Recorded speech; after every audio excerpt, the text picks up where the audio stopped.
Did you know that the war on corruption has bitterly divided the judiciary? An insider at the Nairobi-based International Commission of Jurists, ICJ, has revealed that it is not a coincidence that the war on corruption seems to stall only when the cases hit the court.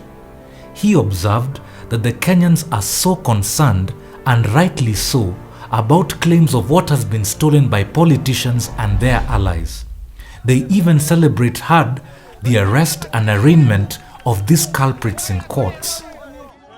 However, he questions why we don't pause and ask why all the corrupt fellows walk right back into freedom with lightning speed to steal further. This, he says, has everything to do with justice administration and more so dirty elements within the corridors of justice. It has become crystal clear that in the judiciary, they are both good and dirty judicial officers in all levels who may influence how justice is served to Kenyans. But it is when the dirty and evil ones take charge that the people perish.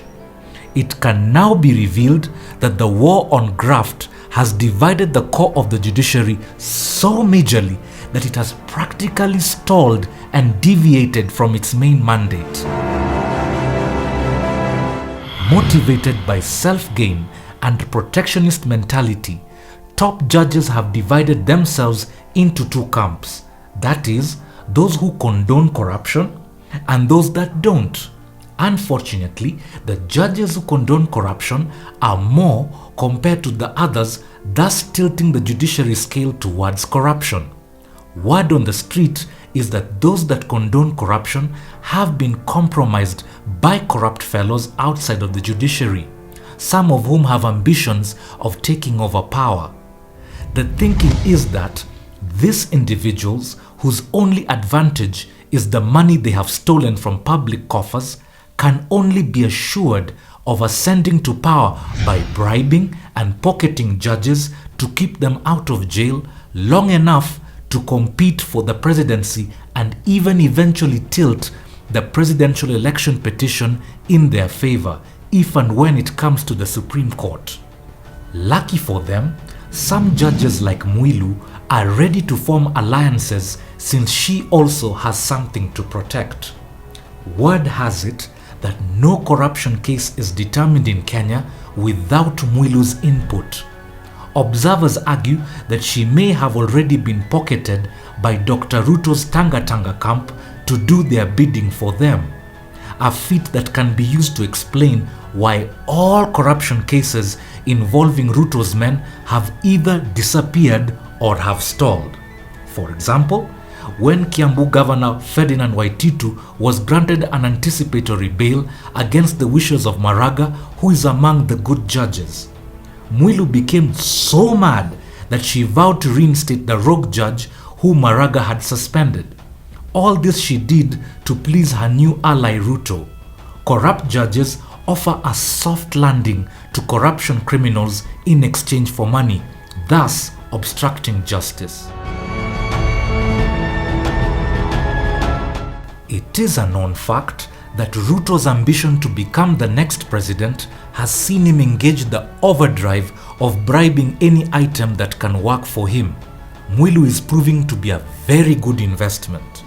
Furthermore, it seems that demonetization by the president seems to have hit Ruto hard to the point of looking for easy prey like Mwilu to dispense the money before the October deadline.